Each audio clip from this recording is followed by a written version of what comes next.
Você que está aqui, você quer descolar fornecedores com ótimos preços para garantir a sua margem de lucro aí e levar um ótimo custo-benefício para o seu cliente, correto? Mas olha só, cuidado! Eu também adoro um bom negócio e uma oportunidade de preço. E eu vou revelar para vocês aqui compras incríveis que eu já fiz e que ninguém jamais imaginou. Mas eu também vou te contar os 5 erros principais que eu já cometi que custou mais caro para mim, para você não cair nessas ciladas. Vamos lá? Preparado para isso?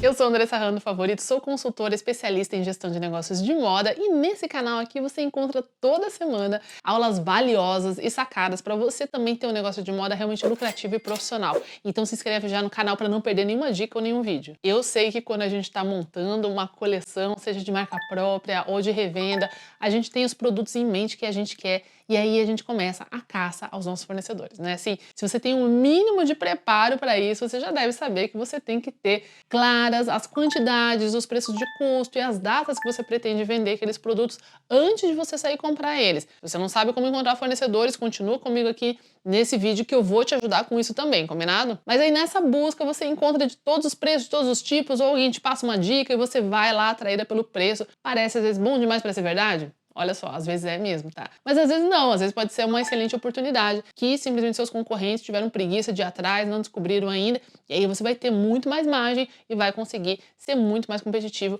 e oferecer algo muito mais bacana por um custo-benefício muito melhor para o seu consumidor. Eu gosto muito disso também. Mas como eu expliquei, existem coisas que você precisa ficar atento para ver se essa negociação vai de fato valer a pena aí para você com fornecedores baratos que você já pode ter encontrado aí e que não sabe se é frio ou se não é. Então a primeira coisa que eu recomendo é sempre testar o fornecedor com um pedido pequeno, um pedido não importante, antes de dar muitos pedidos importantes da sua coleção. Assim você começa a descobrir quais são os pontos fracos daquele fornecedor, com algo que talvez não vai fazer tanta diferença assim no seu mix de produtos, caso ele atrase ou falte por completo. E também muito importante, pelo amor de Deus, nunca jamais, em hipótese alguma, pague antecipado sem receber o produto em um primeiro pedido, tá? O ideal é você pagar pelo menos só um sinalzinho antes, caso seja necessário. E se for um fornecedor de marca própria, por exemplo, pode ficar com seus tecidos, tá? Isso já começa um outro pepino. Então você vai dar um pequeno sinal ali para ele começar a cortar seus produtos e você vai pagar efetivamente o pedido lá no recebimento depois de você inspecionar que tá tudo ok com seus produtos. Não se esqueça, obviamente, do contrato, né? Fundamental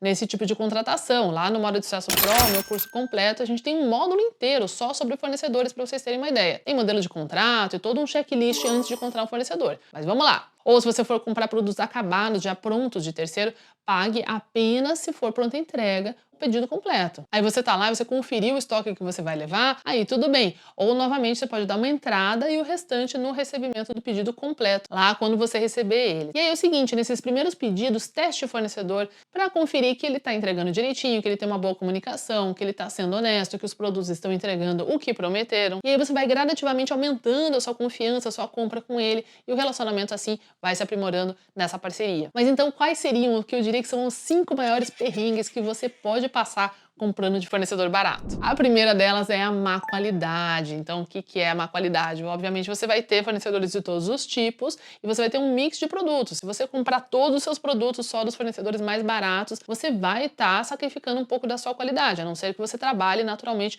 com preços mais baixos, produtos mais populares, etc. Agora, se você tem lá um mix de tipos de produto um pouquinho melhores, saiba que provavelmente aquele fornecedor mais barato ele vai ter um produto que vai ter uma qualidade diferente, geralmente, desses fornecedores aqui. Ou pode ser simplesmente fornecedor que não sabe fazer preço, tá? Ele sem margem, mas aí você não é responsável pela margem dele, você tá comprando licitamente pelo preço que ele tá te passando. Por isso que você tem que avaliar muito bem a qualidade. Porque qual que é o preço da má qualidade? Isso acontece tanto com produtos que você desenvolve, contratou às vezes um fornecedor para produzir, para confeccionar para você, como com produtos de marcas de terceiros, que podem ter contratado também uma confecção pior para algumas linhas deles. Vai ser que você recebe aquele produto, que pode até estar aparentemente ok, mas depois de vender, no uso mesmo com o cliente, é ali que ele começa a dar problema e a má qualidade vem à tona. Ou seja, após a lavagem, ele pode entortar, pode fazer bolinha, isso é um problema de tecido, pode cair aviamento, alinhamento, rasgar, abrir costura e assim vai. São raros os clientes que vão pacientemente trazer isso de volta para você. E é por isso que às vezes você não fica nem sabendo. Mas é importante lembrar que os clientes que trouxeram isso para vocês, eles precisam ser muito bem acolhidos, porque se ele se deu esse trabalho, ele quer fazer o seu negócio dar certo, ele se importa com a sua marca, ele se importa em passar isso para você. Então não fiquem chateados se isso vier à tona, mas saiba que é muito raro o cliente trazer isso. A maioria simplesmente vai se decepcionar com o seu produto, vai parar de comprar de você e você vai ficar sem entender nada do que aconteceu e caíram as minhas vendas. A sua reputação às vezes leva anos para você construir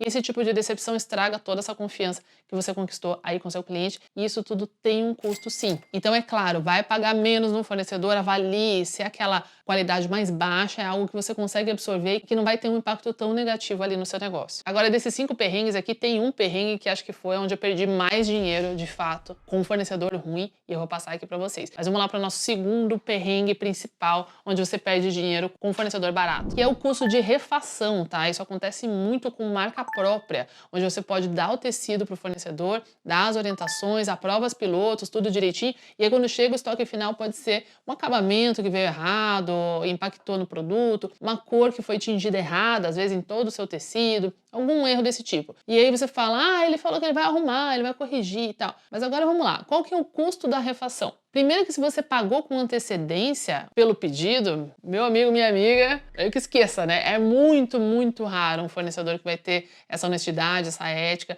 de depois ele já ter recebido e lá gastar tempo, dinheiro para corrigir algo que provavelmente ele vai negar que foi culpa dele. Muito raro que ele vai se dispor a arrumar isso sem um custo adicional e vai ter muita má vontade de fazer também. E se ele for fazer, ele vai colocar lá no fim da fila e nisso as suas vendas estão esperando, você está com furo no seu estoque, não está chegando e como a gente sabe, sem estoque não tem venda e quem acaba mais no prejuízo, mesmo que ele pague para fazer essa refação, é você. Porque além desse custo do tempo da refação, também tem o custo financeiro, às vezes, de você arrumar alguns produtos. Mas se você tiver que pagar uma oficina para corrigir algum erro e etc., aí o barato saiu muito mais caro. Tanto pelo perrengue, pelo tempo perdido, pelo tempo de venda que passou, ficou sem vender o produto, e o custo também de arrumar esses produtos que acaba ficando bem mais caro do que se você tivesse contratado um bom fornecedor lá pelo preço normal, antes. Ou se você rejeitar o estoque, falar para ele assim, Não vou receber esse estoque aqui, não vou te pagar. já pode ter pagado um sinal, ou pode ter dado o teu tecido, o teu material para ele, e ele pode falar, tudo bem, eu fico com o estoque aqui, e ele vai vender esse produto lá na ponta de estoque, pode descaracterizar, tirar a sua etiqueta, ou às vezes nem tira a sua etiqueta, e vai vender para outra pessoa. Esse lote desse estoque que você rejeitou numa ponta de estoque, a preço de banana, a preço de custo, e você continua sem o produto e sem venda, e com o prejuízo do que você já pagou, dos materiais, etc. Isso é super comum, tá? E tem compradores que vivem só de comprar esse tipo de produto. É um tipo de negócio que pode até ser interessante de vez em quando. Eu já comprei estoque de ponta de estoque de outras marcas para tapar buraco urgente, às vezes, na minha coleção, porque sem estoque não tem venda, é melhor ter aquilo do que nada. Então isso acontece, tá?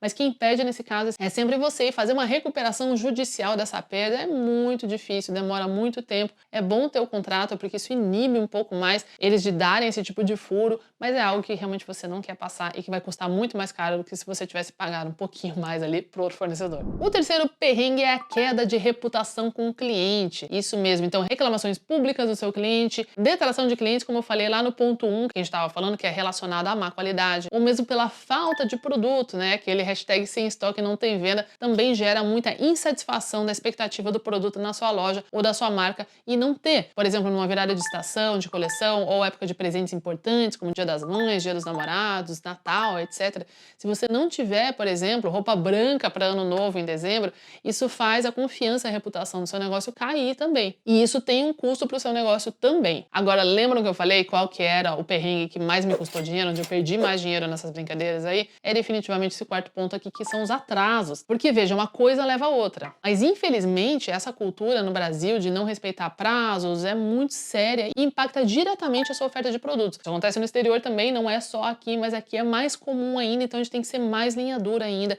com relação a prazos. Por que a gente perde tanto dinheiro com atraso? E a maioria de vocês não percebe isso. E se isso já está te ajudando, já deixa seu like aqui nesse vídeo para você não ser feito de bobo por fornecedor que dá o calote em você, atrasa e você vai aceitando como se tivesse tudo bem. Mas pensa aqui comigo, se esse produto era para ter chegado aí na sua loja pro Dia dos Pais, por exemplo, em julho lá, e você teria 4 semanas de venda daquele produto antes do Dia dos Pais e ele chega 3 semanas atrasado, o que acontece? Em vez de você ter 4 semanas de venda, você fica com apenas 1 semana de venda. E é impossível você vender todo aquele volume que você comprou em 1/4 do tempo, entende? Então, quando você tem um contrato profissional com seu fornecedor, você pode inclusive pôr isso no contrato, você pode cobrar dele a perda de vendas proporcional ou só receber o estoque proporcional ao período de vendas de 1 semana só em vez de 4 e só pagar pelo estoque que você quer receber agora. Isso exige muita maturidade aí no relacionamento que você tem com esse fornecedor, um trato muito bem feito, muito bem combinado antes e a gestão das datas durante todo o processo para que fique claro para ele essa penalidade que vai acontecer. Agora, ninguém quer executar esse contrato nem passar por isso. Então fique muito atento aos detalhes e se você sentir no decorrer do processo que o fornecedor não está nem aí para prazo, já corre buscar um plano B confiável para esse produto e minimiza as compras com ele para evitar danos muito altos aí. E o quinto grande custo do fornecedor barato é algo que quase ninguém fala sobre, que é o roubo de propriedade intelectual. Sim, já vi acontecer mais de uma vez com grandes marcas e é algo muito feio. O que acontece? O fornecedor barato ele acaba se envolvendo com você, ele dá uma despertalhão. Geralmente empresas que não são muito profissionais, elas só ganham clientes pelo preço, é algo que eu falo muito com vocês, você não quer ganhar o seu cliente só porque você tem preço baixo, e sim porque você tem qualidade, porque você entrega algo que ele usa muito, que ele vê valor, que ele volta, que ele guarda dinheiro para comprar com você, e com o fornecedor é a mesma coisa. Então o fornecedor que é muito barato, ele geralmente é muito bagunçado. E aí ele vai se envolver com você porque ele tá vendendo o almoço para pagar a janta, ele aceita qualquer negócio, ele às vezes joga o preço dele lá embaixo para trabalhar com você, mas não dá certo por conta disso tudo, você pode aplicar uma penalidade nele, e ele aceita porque não tem muita escolha ali, mas ele vai tentar de alguma forma recuperar o dinheiro que ele perdeu. Como eles são geralmente muito bagunçados, não estão muito aí para cumprir com combinados, o que tende a acontecer é, se você desenvolveu às vezes uma modelagem muito legal com o fornecedor, isso acontece principalmente com marcas mais estabelecidas. A gente tinha muito cuidado em grandes marcas por onde eu trabalhei, na liderança, na direção, da gestão de produtos, de compras, de quem que a gente ia comprar. Porque a gente tinha essa propriedade intelectual das modelagens, por exemplo, da forma que a gente fazia os acabamentos, qual que era o ponto da máquina que a gente utilizava, e isso diferenciava o nosso produto dos produtos mais baratos, dos concorrentes, que não tiveram esse cuidado, esse carinho de desenvolver esses produtos. E muitas marcas concorrentes mais baratas ou menos conhecidas, elas pagariam qualquer coisa para saber como que a gente conseguia aquele acabamento, aquele tipo de produto, que às vezes levava meses no desenvolvimento de produto. Então, às vezes, se você está se relacionando com esse tipo de fornecedor, é comum que ele vá abordar os seus concorrentes e fale, olha, se você quiser eu faço uma calça ou um produto exatamente como o da marca X, porque eu tenho ela aqui, eu tenho a modelagem, posso até vender para você. Isso já aconteceu comigo várias vezes, é muito feio, pois envolve o processo judicial, porque graças a Deus eu sempre trabalhei com contratos, mas é um final que você não quer ter para o seu negócio. Então, muito cuidado com quem você se relaciona. Como eu falo sempre, fornecedores são como sócios nossos, a gente tem que escolher muito bem com quem que a gente vai trabalhar, porque é uma relação que deve ser boa para ambas as partes, que deve ser próspera para ambas as partes, onde ambos devem aprender e se desenvolver como melhores profissionais, e isso a gente consegue já visualizar pela fala, pelo comportamento, pela comunicação, pelas entregas, pelo que topa, pelo que não topa.